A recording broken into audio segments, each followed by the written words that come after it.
तो let us talk about the topic pair of straight lines. Pair of straight lines, ठीक।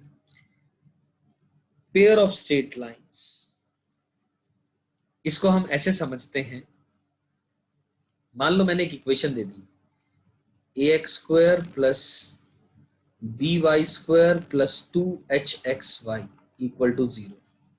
ये दोस्तों ये एक इक्वेशन है, this is the homogeneous equation, this is the homogeneous equation of degree 2, of degree 2, ठीक है ना। ये एक होमोजीनियस इक्वेशन है। होमोजीनियस का मतलब हर टर्म की डिग्री सेम होना, हर टर्म की डिग्री सेम होना। इस टर्म की डिग्री 2 है, इस टर्म की डिग्री 2 है, एक्स और वाई वेरिएबल, इस टर्म की भी डिग्री 2 है, ए बी एच जो है कॉन्स्टेंट्स है, ए बी एच क्या है, कांस्टेंट है।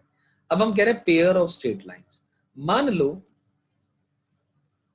लेट अस से एक छोटा सा, बिल्कुल छोटा सा मैं एग्जांपल ले लूं समझाने के लिए आप लोगों को, कि मान लो मैंने कहा कि यार x प्लस वाई माइनस का 2 इक्वल टू 0 एक लाइन है L1, और 2x प्लस 3y माइनस का 1 इक्वल टू 0 एक लाइन है L2, ठीक है। I am interested in finding the pair of straight lines, pair of straight lines, ठीक है ना। पहले पेयर ऑफ स्ट्रेट लाइंस की बात करते हैं, फिर आगे इसके अंदर हम बात करेंगे passing through the origin and not passing through the origin, ठीक है ना। ये लाइन L1 की इक्वेशन है, L1 इक्वल टू 0, ये लाइन L2 इक्वल टू 0 की इक्वेशन है, ठीक है।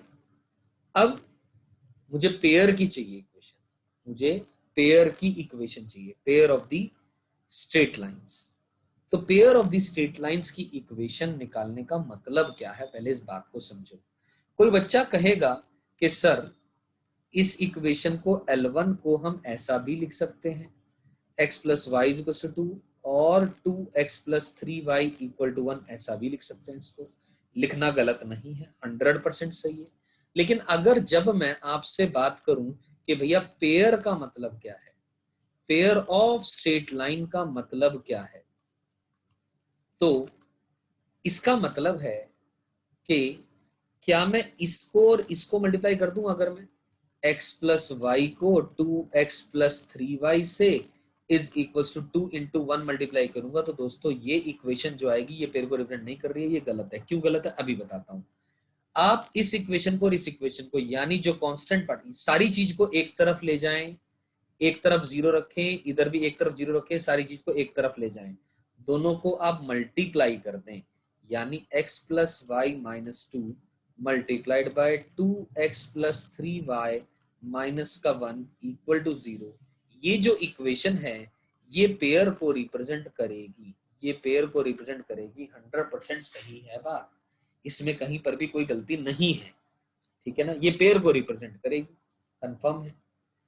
अब सवाल उठता है ये पेयर को रिप्रेजेंट क्यों नहीं करेगी, ये क्यों करेगी, क्योंकि पेयर का मतलब होता है ये एक कर्व है, एक तरीके से यूं मान लें पेयर ऑफ स्ट्रेट लाइंस है, मतलब जो पॉइंट, मतलब ये एक ऐसी इक्वेशन है या इस लाइन के ऊपर या इस लाइन के ऊपर या इन दोनों के ऊपर लाई करने वाला पॉइंट जिस इक्वेशन को सेटिस्फाई करेगा वो पेयर की इक्वेशन कहलाएगी। अब ध्यान से देखें, ये जो पॉइंट है ये इस लाइन को L2 इक्वल टू 0 करेगा, है ना। इस पॉइंट को L2 के अंदर में इस पॉइंट का कोऑर्डिनेट अगर मैं पुट करूंगा, यानी 2x plus 3y minus 1 expression के अंदर में, तो ये वैल्यू 0 बन जाएगी और ये वैल्यू नॉन जीरो होगी, और non zero quantity multiplied, non zero real number multiplied by 0 is always equal to 0। तो left hand equal to right hand आ रहा है, यस आ रहा है।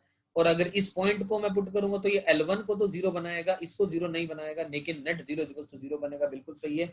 लेकिन दोस्तों इस जगह पर देखें, अगर मैं यहां पर चेक करूं, यहां पर चेक करूं दोस्तों, तो ये वाला जो पॉइंट है ये L2 इक्वल टू 0, मतलब left hand equal to right hand आएगा।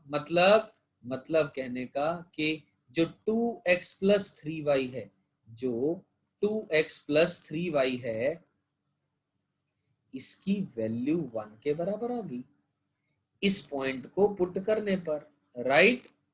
लेकिन ये पॉइंट ही अगर मैं x plus y equal to 2, इस एक्सप्रेशन में पुट करूंगा तो ये 2 नहीं आएगा, क्योंकि ये 2 आ जाएगा तो इसका मतलब है ये x प्लस वाई 2 के बराबर है, यानी ये पॉइंट इस लाइन के ऊपर जो लाई करेंगे वही वो चीज देंगे कि x plus y equal to 2 आएगा, लेकिन ये पॉइंट तो केवल L1 पे लाई कर रहा है, L2 पे नहीं लाई कर रहा है। तो नो डाउट ये वाली वैल्यू और ये वाली वैल्यू तो बराबर आ जाएगी, लेकिन जो ये वाली वैल्यू है और ये वाली वैल्यू बराबर नहीं आएगी, तो लेफ्ट हैंड जो है राइट हैंड के इक्वल नहीं है। और क्योंकि नहीं है तो एज अ रिजल्ट ये पेयर को रिप्रेजेंट नहीं कर रही है, तो थंब रूल बन गया कि एक तरफ सारा कुछ ले जाएं और दोनों को मल्टीप्लाई कर दे तो पेयर ऑफ स्ट्रेट लाइन है। और आप सबकी जानकारी के लिए बता दूं दोस्तों कि हो सकता है x प्लस वाई माइनस का 1 इंटू 3x माइनस का y प्लस का 1 इंटू 2x माइनस का y प्लस का 7 इक्वल टू 0। मैं 3 लाइंस को भी मल्टीप्लाई कर दूंगा तब भी कोई दिक्कत नहीं है, ये डिग्री 3 की इक्वेशन बन जाएगी।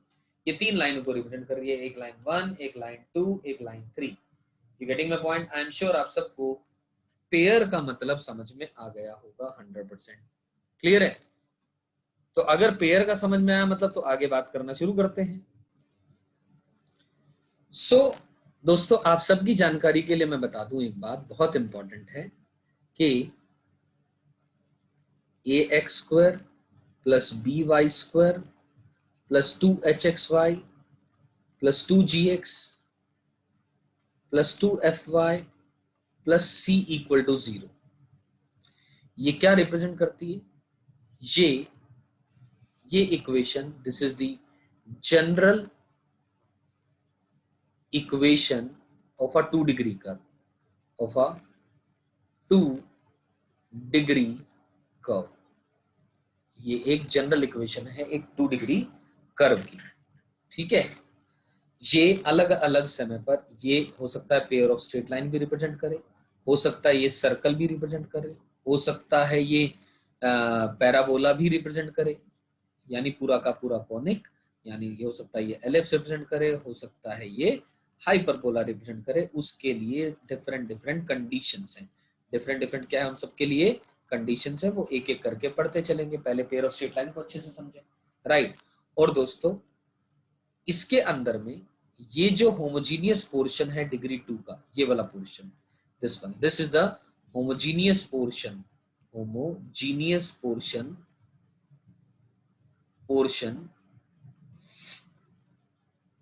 ऑफ डिग्री 2, ठीक है ना।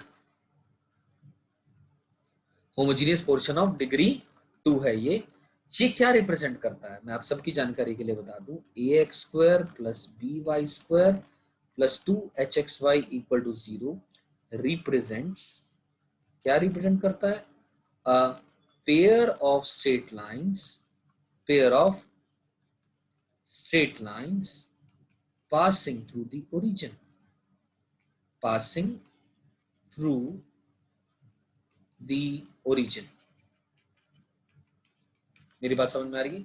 Passing through the origin. Clear है? ये कैसे ये बात जस्टिफाई करें आप? इस बात को जस्टिफाई करने के लिए आइए दोस्तों कुछ और चीजें थोड़ी सी देखते हैं, समझते हैं। क्या किया, हम इसको ऐसा भी लिख सकते हैं, b y square plus 2hxy plus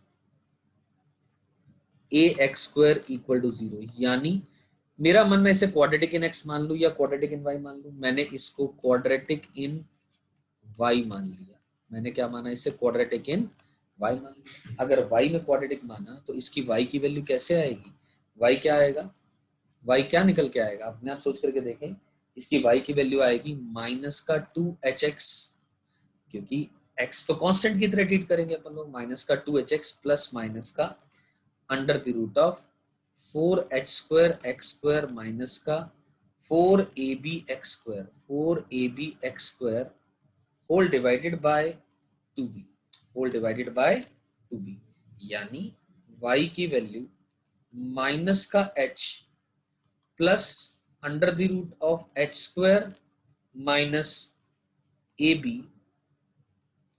whole divided by b into x आएगा, या फिर y is equals to minus h, यहां पे माइनस आ जाएगा है ना, प्लस माइनस के साथ ओपन होगा, minus h minus under the root of h square minus a b whole divided by b into x.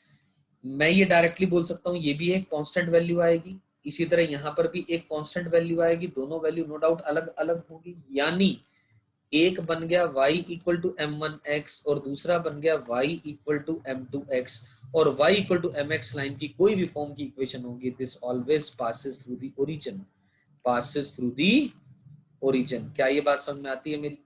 ये दोनों किससे पास कर रही हैं? ओरिजिन से पास करेंगी। ओरिजिन से पास करेंगी तो इसका मतलब हमने ये बात क्लियर कर ली, ये समझ ली कि ये जो इक्वेशन होगी ये एक pair of the straight line को रिप्रेजेंट करती है, जो दोनों की दोनों किससे पास कर रही हैं? ओरिजिन से पास कर रही है। मेरी बात समझ में आ रही है? 100% समझ में आ रही है?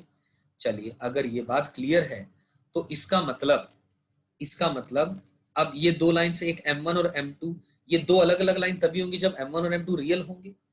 अब M1 और M2 रियल कब होंगे, इस बात के लिए भी बात कर लेते हैं।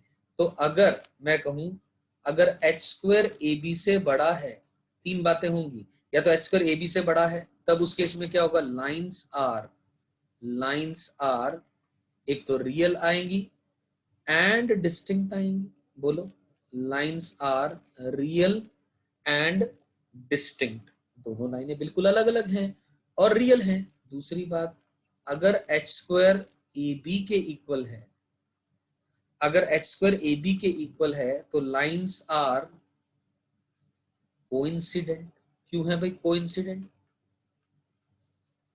क्योंकि दोनों लाइन एक ही तो रहेंगी फिर, क्योंकि जब ये पोर्शन ही हट जाएगा तो माइनस एच में से कुछ ऐड हो रहा है या सब्ट्रैक्ट हो रहा है जीरो, तो क्या फर्क पड़ता है? ठीक, तो द लाइंस आर कोइंसिडेंट। और तीसरी बात, अगर h स्क्वायर ए बी से छोटा होगा, अगर h स्क्वायर ए बी से छोटा होगा तो लाइंस जो हैं वो क्या हैं? इमेजिनरी है। The lines are imaginary with real point of intersection as 0,0। H square अगर ए बी से छोटा है तो भैया अंडर रूट के अंदर में क्या गया? नेगेटिव नंबर गया।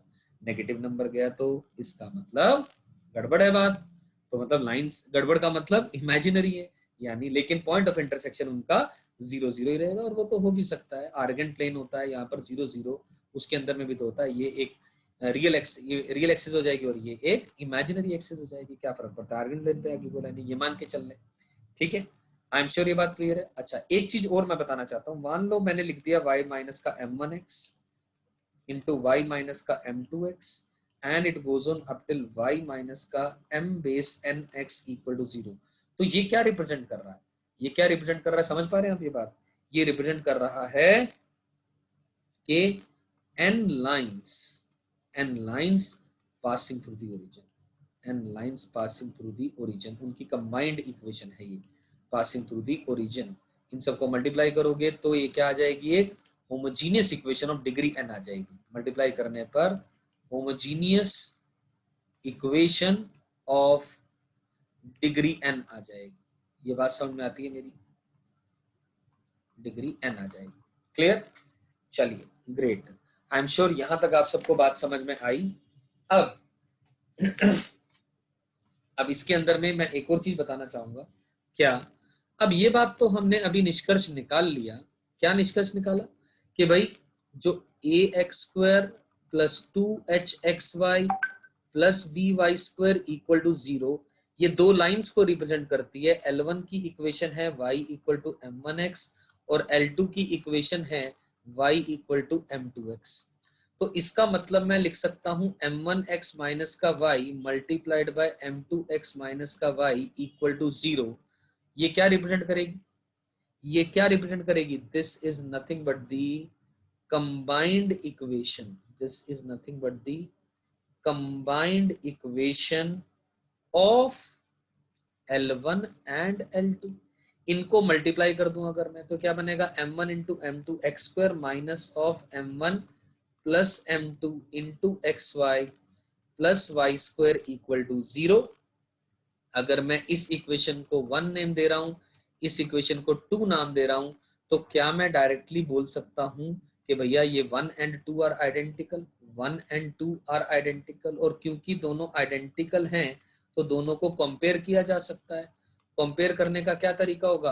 कंपेयर करने के लिए मैं यहां पर ये बात बोल सकता हूं, जस्ट अ सेकेंड। कंपेयर करने के लिए हम लोग यहाँ पर ये बात कर सकते हैं, एक्स स्क्वायर का कोएफिशिएंट अपॉन एक्स स्क्वायर का कोएफिशिएंट, यानी m1 into m2 divided by a is equals to minus of m1 plus m2 divided by 2h is equal to 1 divided by b। यानी कहने का मतलब m1 m2 की value a upon b आ गई और m1 प्लस m2 की value minus का 2h डिवाइडेड बाय b आ जाएगी। a बाय b मतलब कोएफिशिएंट ऑफ एक्स स्क्वायर ही तो है a divided by coefficient of y square, याद रखने का तरीका। और m1 प्लस m2 क्या है? माइनस टाइम्स 2h क्या है? कोएफिशिएंट है किसका? एक्स वाई का, डिवाइडेड बाय कोएफिशिएंट किसका? Of y square. तो यहां से ये रिलेशंस हमारे पास आ गए हैं कि m1 प्लस m2 का वैल्यू आ गई, m1 इंटू m2 की वैल्यू आ गई। आई एम श्योर 100% ये दोनों बातें आप लोगों को समझ में आ गई होंगी। क्लियर है?